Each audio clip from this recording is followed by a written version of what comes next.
Hi guys, I am taping your weekly Year of Joy challenge early because the kids are coming home tonight and Dean's not feeling well.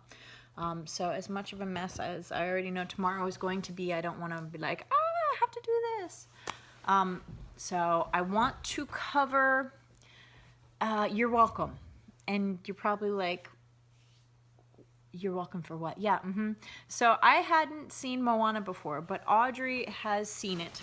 And she likes the You're Welcome song. So whenever we're playing around on YouTube, she likes to hunt for certain songs. Kermit's Rainbow Connection song, which I love.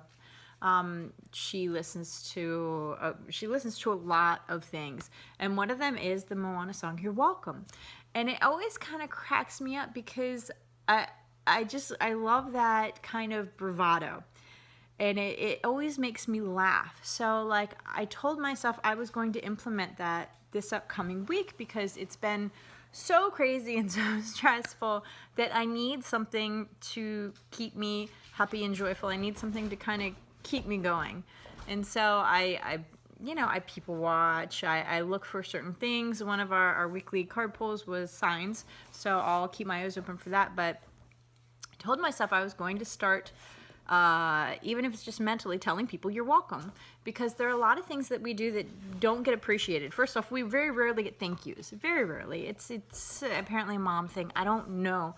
I always try my best to use thank you very, very frequently, as well as please, not only to be a good role model for the kids, but because I want people to know how much I appreciate things, even if it's the little things. I had a friend who won Peppa tickets for the show in Hershey Park in October. And she messaged me and she was like, do you want these? And I was like, oh my gosh, the kids are going to go absolutely crazy. This is awesome. Thank you so much. Yes, yes, yes.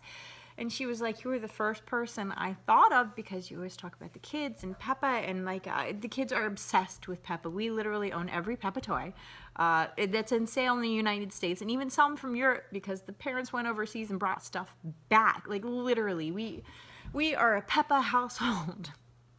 We have all the videos. But it's not nearly as annoying as Caillou or anything else. So I'm not hating on Peppa. I adore Peppa. But I was so intensely grateful, and I just thought of what if I hadn't said thank you? What if I was like, yeah, that'd be great, and then just left out that thank you, left that out, like. And I was like, God, I would feel like such a dude. I feel like such a jerk. I would feel like a complete and flaming jerk. So I want to give people you're welcome, not to be like, you're welcome. So more to be like, I am thankful that you're grateful. You know, that sort of thing. So like a thank you to a thank you, except you can't say thank you. Oh, thank you for being thankful. I appreciate that. It makes me feel grateful that I could, be a good influence in your life. So your challenge this week is to find the you're welcome moments. That means putting yourself in a position where someone will be thankful for what you're doing. As a mom, I don't hear thank you very often. I always tell Audrey, I'm like, say thank you. She asks for something and I make her say the magic word, please. And then I hand it to her and I'm like, okay, say thank you because I actually did it, even though I didn't have to do it. And I feel like making that extra effort and teaching our kids to express gratitude is a huge thing. So the you're welcome is kind of a part where I don't normally do that. I'm not like, someone says thank you, I'm like, of course, anytime, I'm happy to help.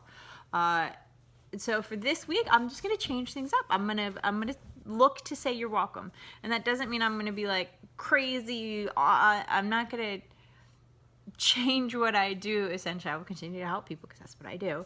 But I will change the of course to a you're welcome, and I want to see if that makes things different. Just because I don't want to seem like an arrogant jerk, but then I'm quite certain that you could say you're welcome to things without sounding like an arrogant Moana kind of. You're welcome for the sun. You're welcome for the wind. I did all these things, and you're welcome.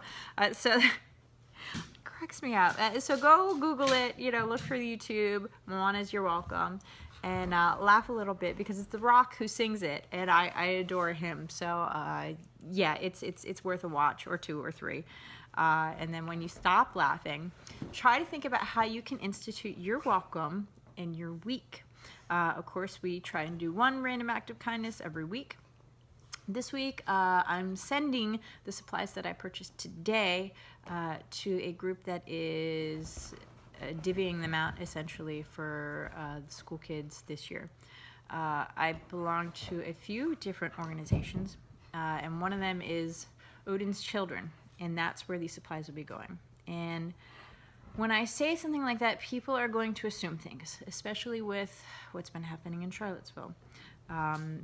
And I want to be very, very upfront with people that heathen organizations are not alt-right organizations. They are not white supremacist organizations, especially not Odin's Children. Odin's Children is very, very strictly regimented on certain things. And a lot of them are impoverished people in bad areas. So I specifically choose to donate to this organization because I know that they need it. This organization has, I've had heathens treat me as well as Mormons. And that's awesome because almost all the Mormons I've met are phenomenal people. And I would certainly do my best to support more Mormon organizations, except that Mormons are very, very community oriented and support themselves. It's a big deal for them that self-sufficiency is and preparedness is extremely important to them, so they don't have a need per se like a lot of heathen organizations. I chose Odin's Children to donate because they are very reputable. You can email the leader and he'll absolutely answer you. He travels a lot, connecting people. Their big thing is to stomp out abuse, and so that's something that they're very, very dedicated to. I would encourage everyone to check out Odin's Children, ODIN''S Children, and perhaps, join up the network. You don't have to become a member. I'm not officially a member because I don't necessarily consider myself heathenish. They define things differently, and I'm not sure that I fit in that box. So I haven't joined officially, but I am donating to them, and I donate to them when it comes around Christmas season as well. Coats, gifts, small gifts. I mean, people who have nothing really enjoy having something. Does that make sense? And so I know that these people are extremely grateful for the donations, and we usually see the pictures come up with the donations in the feed. So I'm very much looking forward to helping some children. If you would like to help kids and not necessarily support their organization, there are plenty of opportunities to do so locally. I say that because I consider this the beginning of giving season. If you're also on my agent page, you can stop watching now. I'm going to give the same spiel. The beginning of the school year is my set off for giving season because there's always somebody in need. Thing is, I always stockpile this time of the year because crowns are 50 cents. Crowns are fantastic Christmas gifts. And the people that use the school supplies now are going to probably be budgeting even tighter when it comes to Christmas time, especially if you have small children. So if you need more glue sticks, more crowns, more markers, more whatever, for small children, it's going back up to full price, maybe even more because it's Christmas. And a lot of people don't, need pencil sharpeners or erasers when it comes to Christmas time. So I stockpile now, and what I don't give to Odin's Children, I'll give to some teachers I know so that they can share the wealth. Things like tissues, they're on sale now. Grab them. Why? Because winter is coming. Let me tell you, when people get sick, we go through a lot of tissues, and they're full price again after now. It's like whenever I see NyQuil and DayQuil on sale, I stock up. Not because I need it right away, but because I know that I'm going to need it through cold and flu season. Same thing with the disinfecting wipes, grab a couple packs, donate them, save them, and then donate them, whatever. What else? So yeah, this is really the beginning of giving season for me, and I try very hard to donate as often as I can, as much as I can, without putting myself in a financial position.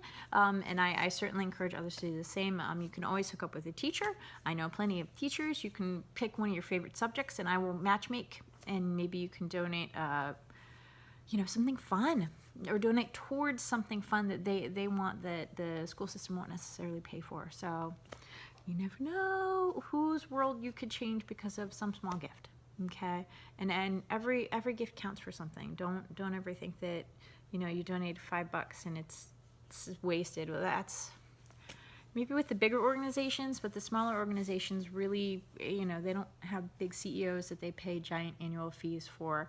They don't do big events. They literally send the money to whoever's in need. And that's why we're big on supporting kids, pets, and people who are sick, because they always have a need. All right, I'm sorry this went long, but important stuff nonetheless. I love you guys. I hope you have a great day, a great week. Stay strong, all right? Be the best version of yourself. Try not to lose your, just try not to lose your sanity for the next, few months. The eclipse is coming and all that jazz, and stay strong. Stay strong. Bye, friends.